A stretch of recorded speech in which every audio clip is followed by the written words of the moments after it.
Selamat datang di Bincang Malam bersama Menjelang Malam.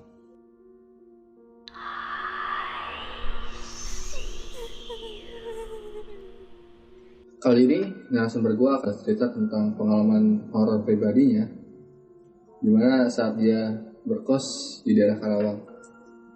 Ini ceritanya. Ya, nama gue Ica. Ya, Jadi langsung aja ceritanya gimana, Ica?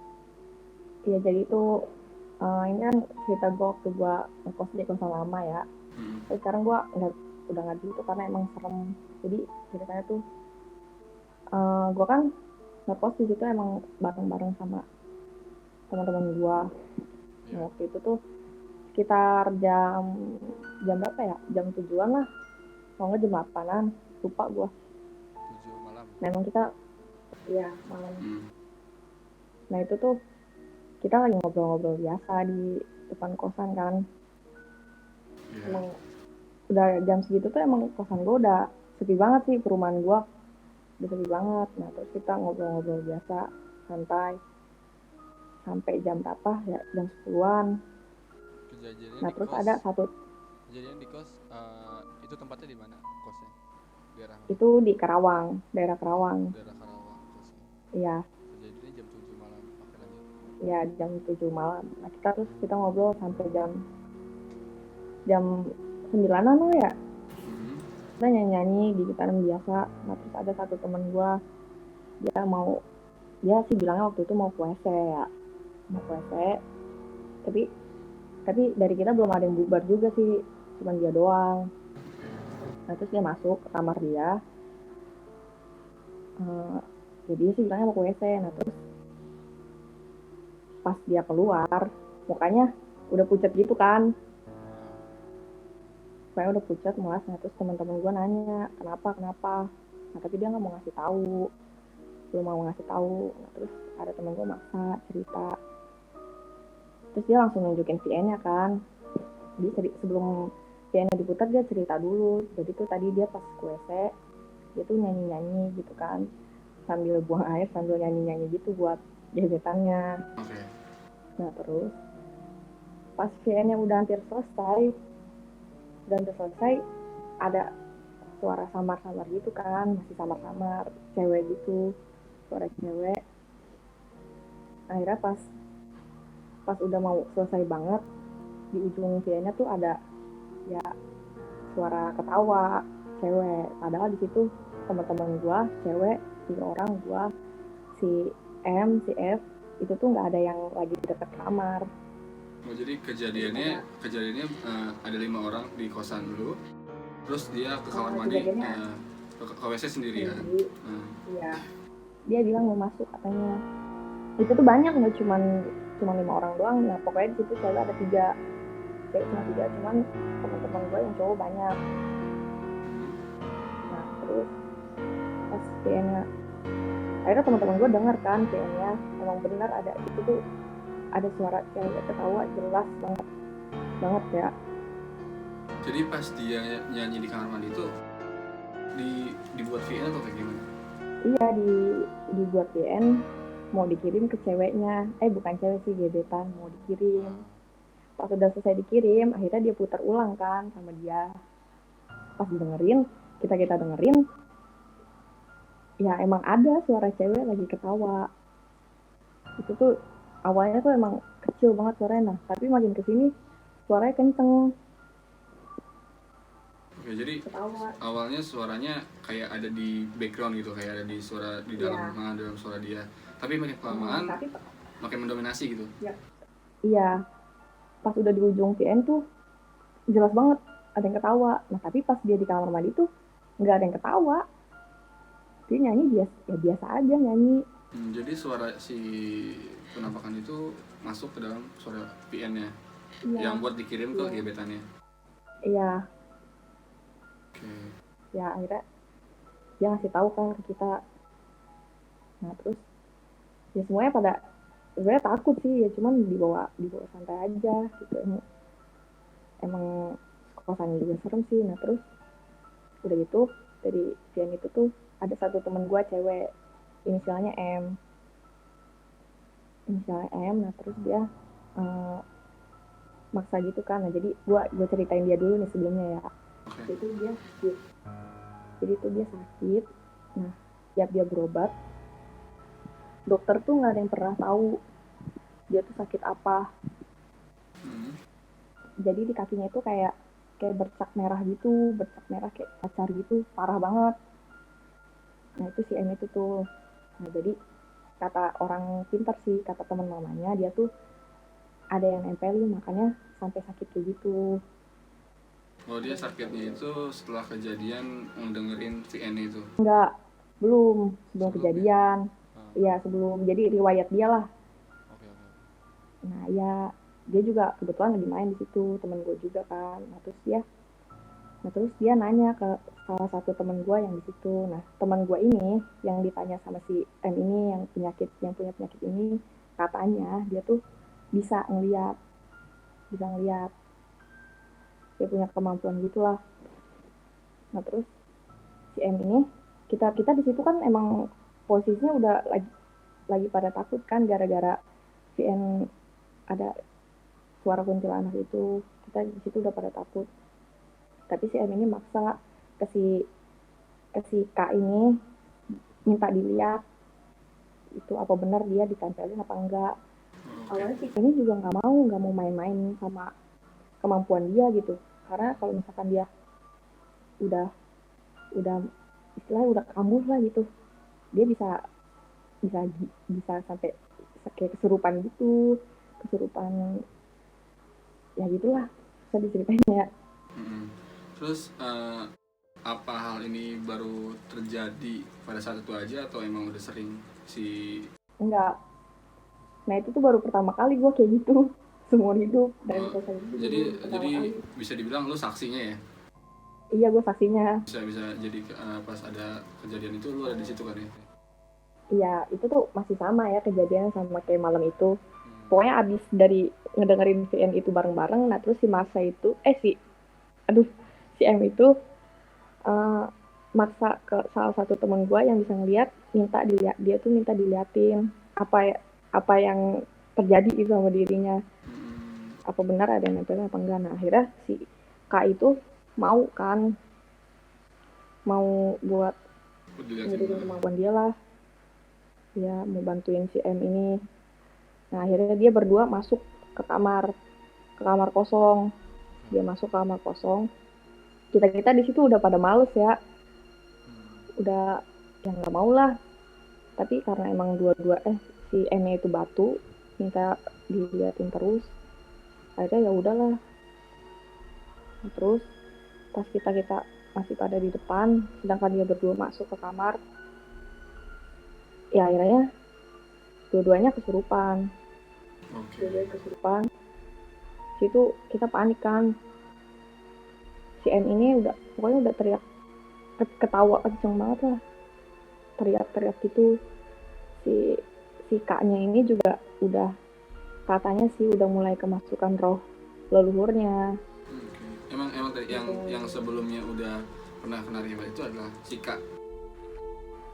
Kenapa? Yang pernah maksudnya yang sebelumnya memang udah ada riwayat seperti itu si Kak. Enggak, si M. Yang punya riwayat itu si M. Terus si Kak minta bahwasannya biar si M itu dibuka atau dikasih tahu itu. Iya, nah si M itu minta ke si Kak, karena si Kak itu katanya punya kemampuan bisa ngelihat hal-hal kayak gitu. Si M maksa si Kak buat minta dilihat apa gitu, apa bener dia ditempelin sama roh halus gitu apa enggak. Nah akhirnya awalnya tuh si Kak tuh nggak mau sampai nunjukin kemampuan dia kalau dia tuh bisa ngeliat.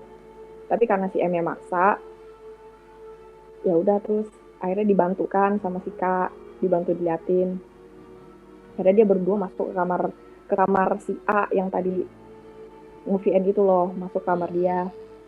Nah dia masuk, itu tuh pintunya, kita udah pada males kan, maksudnya ngapain gitu, main-main kayak gitu ya. Akhirnya dibiarin aja dia berdua masuk. Tapi makin dibiarin, nah di kamar itu tuh si M udah teriak kenceng banget, ketawa kenceng, jadi bisa dibilang kesurupan lah, dua-duanya juga kesurupan. Jadi kesurupannya berupa kayak cuma teriak-teriak aja, nggak sampai Iya, ngelukain, teriak-teriak. sama-sama saling ngelukain atau enggak gitu. Nah pas kita masuk, Hmm? kita buka pintu, nah si M itu palanya udah diremes sama si K, Oke. jadi kayak ribut gitu. Si M itu palanya udah dijenggut-jenggutin sama si K. Dua-duanya Padahal posisinya, padahal padahal keduanya sama-sama kemasukan tuh ya. iya, dua-duanya kemasukan. Jadi kayak ribut gitu. Si si M ya teriak-teriak, nanti ketawa, nanti teriak. Kita udah bingung kan mau gimana gitu. Kita mau apa ya, mau panggilin warga juga nggak enak. Akhirnya ya udah dibiarin dulu gitu. Si K ditahan, si M ditahan. Nah gue tuh nahan karena emang si M temen gue kan, jadi gue tahan dia. Pokoknya di situ udah susah banget lah, pokoknya susah banget ditahan. Nah, terus Sampai akhirnya selesainya itu jam selesainya itu, nah jadi gue misalin si M situ, misalin si K dipisahin sama anak cowok. Si K itu lelaki ya, si K itu lelaki, si M itu cewek. Nah terus ya udah gue misahin temen gue yang cewek, yang si K itu dipisah sama temen-temen cowok. Pas gue duduk misahin si K, lu bisa lihat, nanti lu lihat deh, perhatiin alis gue sebelah kiri, pasti ada kayak bekas luka gitu, kayak pitak gitulah. Oke, jadi itu Nah itu tuh jadi, kena mereka nah lah ya. jadi iya, jadi gue waktu itu pas gue misahin, karena si K nggak kekontrol, gue ditonjok sama si K. Gue nggak bohong ya, ini gue cerita beneran. Oke. Gue kena tonjok si K yang lagi kesurupan. Akhirnya waktu itu alis gue sempat bocor kan. Nah gue dibawa ke kamar gue. Gue di situ nggak tahu, tapi di posisi di kamar si A itu udah kacau lah, udah teriak-teriakan. Si K sama si M itu udah teriak-teriakan banget, udah ya, teman-teman udah pada misahin. Nah akhirnya makin lama kesini ya udah reda, dua-duanya reda. Si K-nya juga minta maaf karena udah sempet nunjuk gua, tapi dia cerita ke gua, dia tuh di situ bener-bener kayak nggak sadar dia minta maaf ke gua. Terus si M-nya juga dibawa langsung, si M itu langsung tidur di kamar gua. Nah pas semua udah selesai, ya di situ kan udah anak-anak udah pada tegang ya. Nah si M itu pas jam 3 malam dia bangun lagi, si M. Bangun lagi dengan Dengan keadaan keadaan dia teriak masih sakit masih tenggorokannya. masih Iya, keadaan kayak dia gitu. sadar tapi kesakitan. Ah, Terus dia muntah-muntah kan, akhirnya kesakitan. Akhirnya teman gue baca doa di apa ya, ngasih air doa. Ada teman gue semalaman tuh dia ngaji, akhirnya dikasih air doa, tapi tetap si M itu kesakitan. Akhirnya dia teriak-teriak terus nangis. Nanti pas gua diemin, ya udah diem, nanti dia teriak lagi kesakitan lehernya. Nah, itu tuh emang bener sih, gua percaya kalau dia kesakitan. Akhirnya dikasih air doa. terus Ya. gini, gue mau nanya sesuatu. Teman lo kan yang tadi katanya bisa ngobatin apa, ngebantu si M itu, katanya dia bisa ngeliat kan, ataupun kayak semacam indigo gitu ya. Iya. Dia tapi pernah nggak sih itu ngeliat bener wujud atau kayak gimana gitu? Apa lo cuma dengar ceritanya aja? Dia tuh soal kayak gitu tuh nggak pernah mau cerita ya, jadi dia tuh nutupin. Tapi dia emang kalau misalkan udah kemasukan, kalau dianya pengen gitu, pengen misalkan pengen ngeliat lah, dia tuh pasti dimasukin sama roh leluhurnya, katanya sih gitu. Tapi gue nggak tahu banget gitu ya, nggak pernah cerita lebih dalam juga sih dianya. Nah dia bilang katanya dia juga ngeliat di si Marsha tuh ada, ya emang benar ada katanya. Kenapa sakitnya nggak pernah bisa diobatin, bahkan sampai sekarang loh dia kayak gitu kakinya. Nah, jadi katanya dia emang si Oke, M itu ada yang jadi lu ini hmm, orang ketiga lah ya, bisa dibilang bahwasanya lu ya cuma sebagai saksi. saksinya aja gitu. Iya, jadi gue cerita di apa ya kejadian di kosan gue sih waktu itu yang Tapi sampai sekarang emang kosan itu masih lu tempatin atau udah enggak? enggak, gue udah pindah. Udah pindah semenjak kejadian itu. Iya gue, iya enggak sih. Emang selain itu masih banyak sih, kayak gue di kosan itu tuh kayak gue ngedengar suara kadang jalan, terus kadang suara debu. Nah akhirnya gue nggak tahan kan, gue pindah juga terus sama temen gue. Berarti emang kejadian kayak gitu tuh nggak sekali dua kali terjadi di kosan itu ya? Iya, iya, jadi misalkan tiba-tiba gue tidur tengah malam, kayak ada yang pas waktu gue pertama kali pindah sih gitu, gue tidur udah tengah malam ada yang ngetok-ngetok. Lu pernah nanya gak sih sama tetangga lu, apa mereka juga ngerasain hal yang sama apa yang lu rasain gitu di kosan itu? Katanya sih gue pernah sempet nanya sama tetangga gue, katanya emang di situ lahan kosong dulunya sebelum kosan itu tuh. Emang sering juga sih. Sebelumnya lahan kosong. Iya, Dijadiin lahan kontrakan. kosong. Belakangnya sawah, samping kebun. Nah kosan gue tuh dulu lahan kosong, nggak pernah ditempatin. Berarti rata-rata penghuni kosan situ rasakan hal yang sama apa yang rasakan ya? Iya. Jadi nggak cuma si M doang yang ngerasain suara masuk ke FN itu. Iya. Berarti sering sih teman gue juga. Semua yang ada di kosan itu ngerasain juga ya? Pernah waktu itu teman baru, dia tuh main ke situ. Terus dia ada di kosan gue tuh ada depannya tuh ada jemuran gelap ya. Pas dia lewat, kayak ada yang duduk di atasnya itu tuh. Tapi nggak ada siapa-siapa. Tempatnya pas banget depan kosan lo atau kayak gimana? Ya, pas banget depan kosan gue. Jadi bisa lo gambarin gak sih depan kosan lo tuh kayak gimana sih? Jadi depan kosan gue tuh samping tuh kebun ya. Nggak luas banget sih kebunnya, cuman ya tapi bisa dibilang serem sih. Nah terus depannya ada, depan sebelah kiri tuh ada jemuran kosong gelap. Nah terus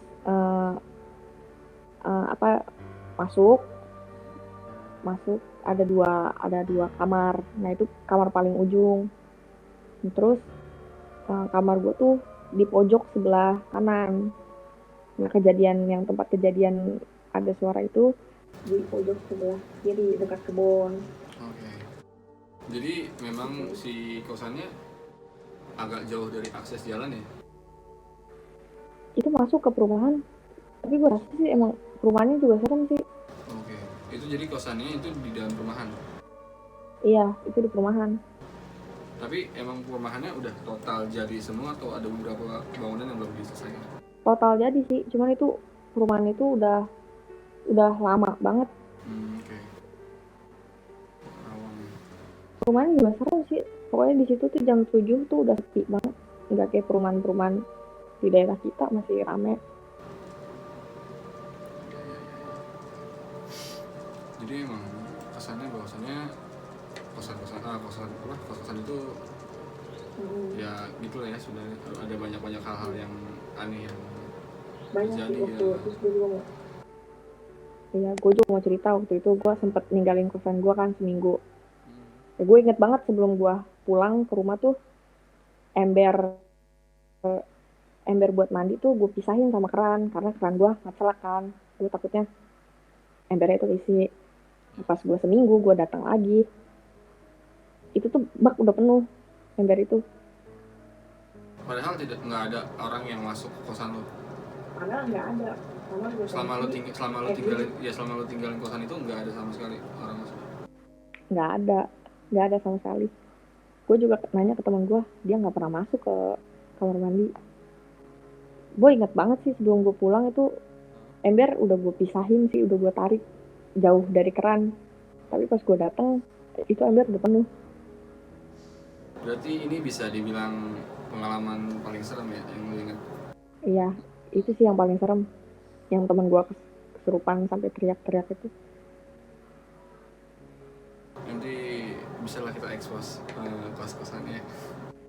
Iya, boleh lah.